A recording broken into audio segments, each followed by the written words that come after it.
purpose ito para ikaw, yung sa mga bagay na ganyan, yung mga sundot-sundot, kaya mo nang ma-predict. So dapat ito, sa real game, dapat nagpe-predict ka ng move. Hindi dapat ikaw yung nag-a-adjust, dapat ikaw yung nag-predict. So ito, maglalabas siya ng color, may tatlong colors yan. Blue, red, tsaka green. Ngayon, na lang natin, pag nakita mo yung color na red, true. Stop. Pag blue, behind. Green cross, red, blue behind. Blue. Green, cross. Kung saan mag-end up, stop. Doon ka palang magtatap kasi mag-end up. Kasi either dito or dito. Basta gawin mo lang siya dito. Stop. Two.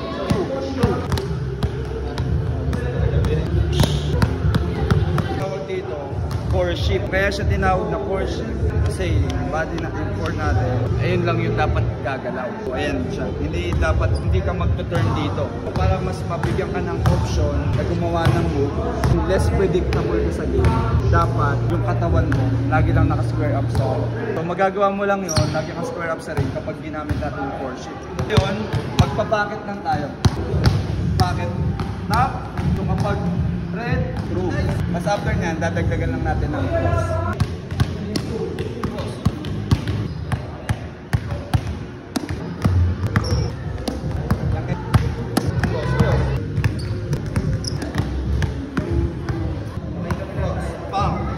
Cross. Makita mo? Ayun o.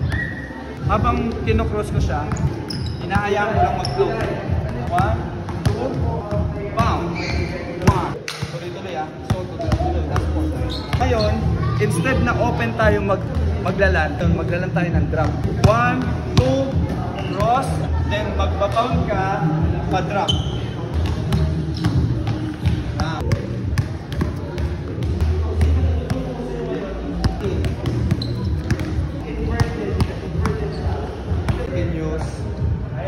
Drop bound.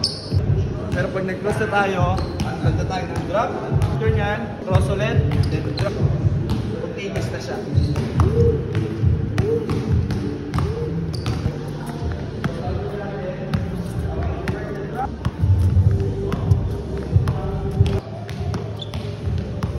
Last 5. Cross, drop, cross, drop, cross, drop.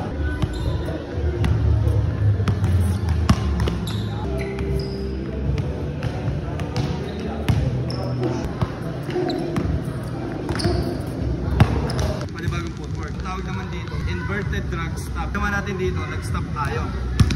Dito, tapak ka sa 2, tapos stop.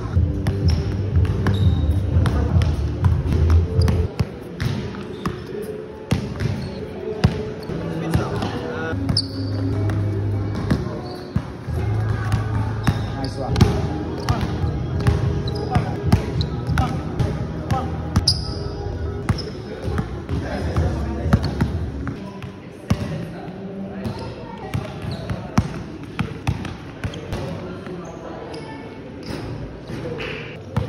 Lambon na ako dito sa lalo.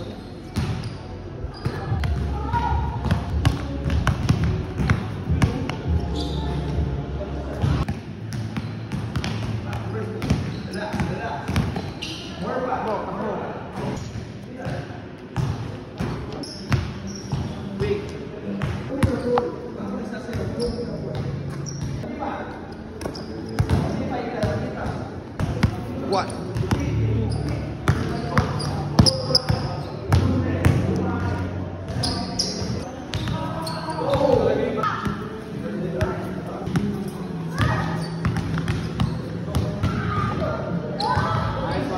Kapag lumabas na color dito, attack. Yeah. Pero kapag red at blue, hira.